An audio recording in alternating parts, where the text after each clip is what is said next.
جب ایک عبادت قبول ہوتی ہے تو دوسری عبادت کی توفیق دیتے ہیں. جیسے حضرت آدم علیہ السلام ابھی اس دنیا میں نہیں بھیجے گئے تھے، اور جب اللہ رب العزت سارے ملائکہ کے سامنے حضرت آدم علیہ السلام کو بنایا تو سارے ملائکہ کو حکم دیا کہ آدم کو سجدہ کریں، اور اس میں ملائکہ بھی تھے، جنات بھی تھے، جو شیطان ہے اس وقت وہ بھی وہیں پر تھا. سارے ملائکہ نے سجدہ کیا اور شیطان نے ایک سجدے سے انکار کیا، تو پھر اللہ رب العزت کو ہمیشہ کے لیے جہنم کے حوالے کر دیا. اللہ کا احسان ہے کہ اللہ تعالیٰ ہم سب کو بار جو ہے رکوع و سجدے کرنے کی توفیق عطا فرمائے. ویسے ہم میں سے بہت سارے مسلمان بھائی ایسے ہیں کہ نہ سجدے کی فکر، نہ رکوع کی فکر، نہ نماز کی فکر، کوئی فکر نہیں ہے. حق بات یہ ہے کہ اگر وہ ڈٹ کر کے نہیں پڑھ رہے تو شیطان سے بدتر ہے. جیسے شیطان تو ایک سجدے سے انکار کر دیا تو اللہ اس کو ہمیشہ کے لیے دنیا میں پھینک دیا، جہنم کے حوالے کر دیا. ہم تو کتنے سجدوں کا انکار کریں، کتنی عبادتوں کا انکار کریں. تو یہ اچھی بات نہیں ہے. اچھی صفت تو یہ ہے کہ ہم مطیع و فرمانبردار بن کر کے جو ہے عبادت کریں. 26ویں پارے کے اندر ایک سورت ہے سورۃ المجادلہ. اس سورت کے اندر کچھ ایسے آداب اللہ رب العزت نے بیان فرمائے. سب سے پہلا ادب تو یہ ہے یا ایھا الذین آمنوا لا تقدموا بین یدی اللہ ورسولہ واتقوا اللہ ان اللہ سمیع علیم. کہ سب سے پہلا ادب تو اس کے اندر یہ بیان فرمایا اللہ رب العزت نے کہ جہاں پر اللہ کے اور اللہ کے نبی علیہ السلام کی کسی حکم کا مسئلہ ہو تو وہاں پر ہم اپنے من کو نہ چلائیں. جہاں پر دین کا، شریعت کا مسئلہ ہو وہاں پر ہم اپنی عقل کے گھوڑوں کو نہ دوڑائیں. بس دین کا حکم ہے، ماننا ہے ماننا ہے. اب یہ نہیں کہ بھائی ہمارے سمجھ میں نہیں آ رہا، بس یہ نہیں یہ ہونا تھا، یہ غلط بات ہے. دین اور شریعت کا مسئلہ جو ہے اگرچہ کہ ہماری طبیعت کے خلاف نظر آ رہا ہے، اگرچہ کہ ہم نے اس کو کبھی سنا نہیں ہے، تب بھی جو ہے جب یہ شریعت کا مسئلہ ہے تو بس سرے خم تسلیم کرنا ہے، قبول کرنا ہی کرنا ہے. اللہ رب العزت صراحت کے ساتھ فرماتے ہیں لا تقدموا بین یدی اللہ ورسولہ. اللہ اور اللہ کے رسول صلی اللہ علیہ وسلم کے سامنے آگے بڑھنے کی کوشش مت کرو. وہاں جو حکم ہے اس کو سرے خم تسلیم کر لو. واتقوا اللہ، اور اللہ سے ڈرتے رہو. ان اللہ سمیع علیم، یقیناً اللہ ہر بات کو ہماری سننے بھی والے ہیں اور جاننے بھی والے ہیں. تو پتہ چلا کہ دین کا مسئلہ، شریعت کا مسئلہ اور اللہ کے نبی علیہ السلام کا ہر حکم کو ماننا ہی ماننا ہے. اگرچہ کہ ہماری طبیعت نہیں چاہتی، طبیعت نہیں مانتی، پھر بھی جو ہے ماننا ہے. اور دوسرا مسئلہ جو بیان کیا گیا ہے اسی صورت کے اندر تھوڑا سا آگے چلنے کے بعد اللہ رب العزت فرماتے ہیں یا ایھا الذین آمنوا لا یسخر قوم من قوم عسیٰ. اے ایمان والو، تم ایک دوسرے کا آپس میں مذاق نہ اڑاؤ، ایک دوسرے کی کچرا مت کرو، ایک دوسرے کو ذلیل مت کرو. عسیٰ ان یکونوا خیرا منہم، ہو سکتا ہے کہ جس کو تم کچرا سمجھ رہے ہو، جس کو تم ذلیل سمجھ رہے ہو، جس کو تم حقیر سمجھ رہے ہو اور جس کو تم اپنی سوچ کے اندر کمتر سمجھ رہے ہو، عسیٰ ان یکونوا خیرا منہم، وہ تم سے بہتر ہے. اسی لیے کسی مسلمان بھائی کو ذلیل سمجھنا، حقیر سمجھنا، کمتر سمجھنا یہ ایمان والے کو زیب نہیں دیتا. اس لیے کہ ایمان والے آپس میں سب بھائی بھائی ہیں، اور ایک بھائی دوسرے بھائی کو ذلیل سمجھنا، چھوٹا سمجھنا، کمتر سمجھنا یہ اس بھائی کو زیب نہیں دیتا. بھائی تو دو برابر ہوتے ہیں. ایک بھائی کے اوپر آنچ آتی ہے تو دوسرا بھائی برداشت نہیں کرتا. ایک بھائی کو کوئی کچرا کرنا چاہتا ہے تو دوسرا بھائی برداشت نہیں کرتا. تو ایک بھائی دوسرے بھائی کو کیسے جو ہے ذلیل نظر سے دیکھ سکتا ہے. اسی لیے اللہ رب العزت فرماتے ہیں لا یسخر قوم من قوم، تم آپس میں ایک دوسرے کا مذاق نہ اڑاؤ، کسی کو حقیر اور ذلیل مت سمجھو. ہو سکتا ہے کہ جس کو تم ذلیل سمجھ رہے وہ تم سے بہتر ہے. ایسے ہی ہوتا ہے. عام طور پر آپ دیکھیے، غور کیجیے، جتنی جو ہے یہ جماعتیں نکلتی ہیں اور یہ جو دین کی محفلیں لگتی ہے وہاں پر بیٹھنے والے عام طور پر ہماری سوچ ایسی ہے کہ بھائی وہاں پر جتنا غریب آدمی بیٹھتا، آپ مالدار آدمی تو نہیں بیٹھتا، وہ مالدار آدمیوں کی مجلس محفل نہیں ہوتی. حالانکہ ایسی بات نہیں ہے. مسجد اور دین کی محفل، قرآن و حدیث کی محفل ہر ایک کی ضرورت ہے. ہر امیر کی ضرورت ہے، ہر غریب کی ضرورت ہے، ہر کالے کی ضرورت ہے، ہر گورے کی ضرورت ہے. ایسا نہیں ہے کہ مسجد کے دین کے کاموں سے جڑا ہوا ہے تو بس وہ غریب ہے. غریبوں کی محفل ہے، غلط سوچ ہے. ہم اگر مالدار بھی ہیں، ہماری ضرورت ہے، وہ ہمیں بیٹھنا پڑے گا، سننا پڑے گا. اگر ہم اللہ کے رسول سے اگر بے نیازی برتیں گے پھر کہیں کے نہیں رہیں گے۔ دین اسلام کے احکامات کو، قرآن و حدیث کی باتوں کو جتنا اپنے آپ کو محتاج بنا کر کے سنیں گے اتنا اللہ ہمارے لیے عمل کے راستے کھولیں گے۔ ہاں جب ہم اس سے بے نیاز برت کے دور بھاگ جائیں گے پھر ہمارے لیے دین کے اوپر عمل کرنے کے راستے بھی نہیں کھلیں گے۔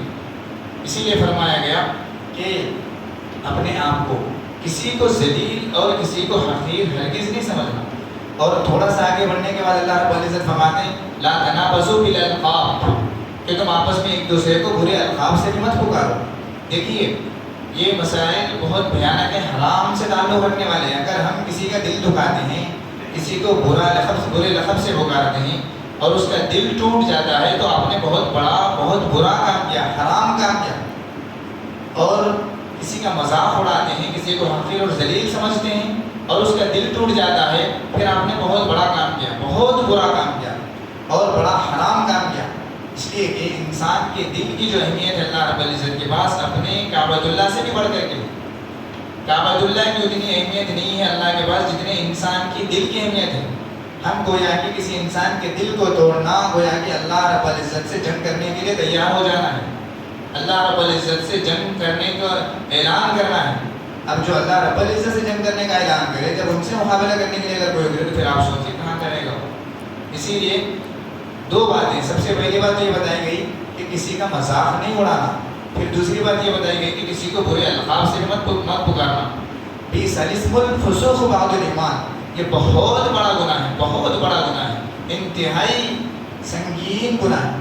پھر تھوڑا سا آگے چلنے کے بعد اللہ رب العزت جو ہم سے تعلق رکھنے والا مسئلہ ہے وہ فرماتے ہیں یا ایھا الذین آمنوا اجتنبوا کثیرا من الظن، اے ایمان والو ان بعض الظن اسم، اے ایمان والو طرح طرح کے خیالات اور سوچ سے اپنے آپ کو بچاؤ، کیونکہ بری سوچ رکھنا بھی گناہ ہے۔ ان بعض الظن اسم، یعنی کسی کے تعلق سے ہم برا سوچنا، کسی کے تعلق سے برا خیال کرنا، حالانکہ حقیقت ہمیں نہیں معلوم۔ حقیقت اگر معلوم ہو تب بھی اس کو اچھائی میں ڈالنے کی کوشش کرنا ہے، برا نہیں سمجھنا، کسی انسان کو برا نہیں سمجھنا کہ بھائی وہ ایسا آدمی ہے، وہ گندا آدمی ہے، اس کی سوچ ویسی ہے اور وہ جو ہے بہت حرام کام کرتے رہتا ہے، ایسا ویسا کسی کو نہیں سمجھنا۔ ہو سکتا ہے ہم جس کو حقیر اور ذلیل اور برا خیال کر رہے ہیں ہماری موت سے پہلے ہم اس حق راستے سے پھر جائیں اور اللہ اس کو دین حق کی دعوت دے دیں، اللہ اس کو جو ہے دین حق کے راستے پر جمائے۔ اسی لیے کبھی بھی زندگی میں اپنے آپ کو ہر وقت اللہ کا محتاج بنانا ہے اور سوچ یہ رکھنا ہے کہ میں تو ہر وقت اس دین کا محتاج ہوں، میں تو کبھی اتنا پابند نہیں ہوا کہ میں قبول ہو جاؤں، مقبول ہو جاؤں، میرا ہر عمل قبول ہو جائے، کبھی یہ نہیں سوچنا۔ آپ نے کل تفصیل کے ساتھ سنا کہ ایک آدمی 100 سال عبادت کرتا رہا مگر کوئی کام نہیں آئی عبادت۔ تو ہم تھوڑی سی عبادت کر لیں کہ کسی انسان کو ذلیل سمجھنا، کسی انسان کو بے نمازی تصور کرنا، غلط تصور کرنا، یہ انسان کو زیب نہیں دیتا۔ اسی لیے اللہ رب العزت فرما رہے ہیں یا ایھا الذین آمنوا اجتنبوا کثیرا من الظن، بڑے خیالات سے اپنے آپ کو بچاؤ، اس لیے کہ برا خیال کرنا بھی گناہ ہے۔ ان بعض الظن اسم، برا خیال کرنا، کسی کو برا تصور کرنا، کسی کے تعلق سے برا سوچنا، یہ بھی بڑا گناہ ہے۔ پھر آگے اللہ رب العزت فرماتے ہیں ولا تجسسوا ولا یغتب بعضکم بعضا، ولا تجسسوا، ایک دوسرے کی جاسوسی مت کرو، ایک دوسرے کی ٹوہ میں مت پڑو، ایک دوسرے کے خود کھریج میں مت پڑو کہ بھئی آدمی کوئی ترقی کر رہا ہے تو اس کے پیچھے جاسوسی میں لگے ہوئے کہ بھئی کیسے کر رہا، کیا کر رہا۔ جاسوسی اچھی نہیں ہے، جاسوسی انسان کو زیب نہیں دیتی، کسی کے کھود اور کھریج میں نہیں پڑنا، کسی کے ٹوہ میں نہیں لگنا، اس کو چھوڑنا۔ بس اللہ رب العزت اس کی تقدیر میں ایسا رکھنا ہے، وہ ترقی کر رہا ہے کرنے کو، ہماری تقدیر ایسی ہے، بس ہم ایسے ہی رہیں گے۔ اللہ سے ماننا، اپنی تقدیر کے اوپر نہیں ماننا۔ اور آگے جو دوسرا مسئلہ بیان فرمایا گیا ولا یغتب بعضکم بعضا، ایک دوسرے کی غیبت بھی مت کرو۔ دیکھیے آج شاید ہی میں سمجھتا ہوں کوئی گھر ایسا ہوگا جو غیبت سے بچا ہوا ہے۔ ہر گھر کے اندر غیبت کے مسئلے، ہر گھر میں کسی نہ کسی تعلق سے کسی نہ کسی کی غیبت کی جاتی کہ فلاں ویسا ہے، فلاں اس نے وہ کام کیا، وہ نہیں کرنا تھا، وہ کرنا تھا، وہ نہیں۔ ہر گھر کے اندر ہر فرد اس کے اندر مبتلا ہے۔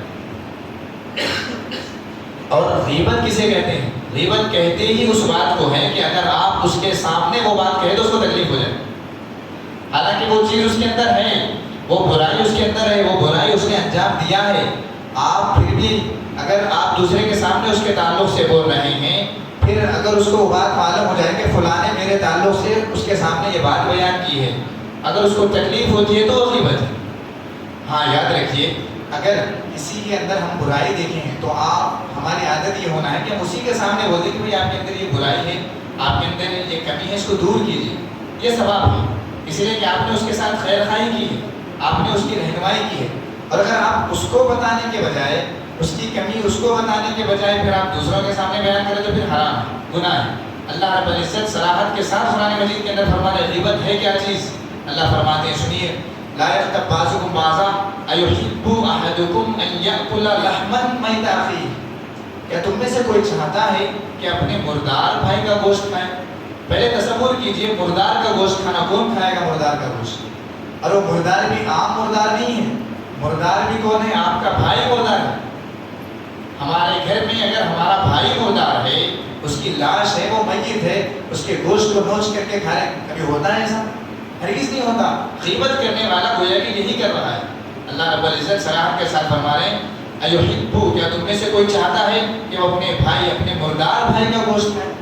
تو جیسے مردار بھائی کا گوشت کھانا ہم گوارا نہیں کرتے، مردار کا گوشت کھانا ہم گوارا نہیں کرتے، ایسے ہی غیبت بھی ہمیں نہیں کرنا ہے۔ غیبت بہت بڑی۔ اور دوسری جگہ اللہ کے نبی علیہ الصلوۃ والسلام نے یہ بھی فرمایا صراحت کے ساتھ، الغیبۃ اشد من الزنا فرمایا۔ اور ایک جگہ اللہ کے نبی علیہ الصلوۃ والسلام نے فرمایا الغیبۃ اشد من القتل، کہ غیبت زنا سے بڑھ کر ہے، غیبت قتل سے بڑھ کر ہے، اس لیے کہ غیبت کا جو تعلق ہے حقوق العباد سے ہے، اور بندوں کا حق جب تک بندہ نہیں معاف کرتا اللہ معاف نہیں کرتا۔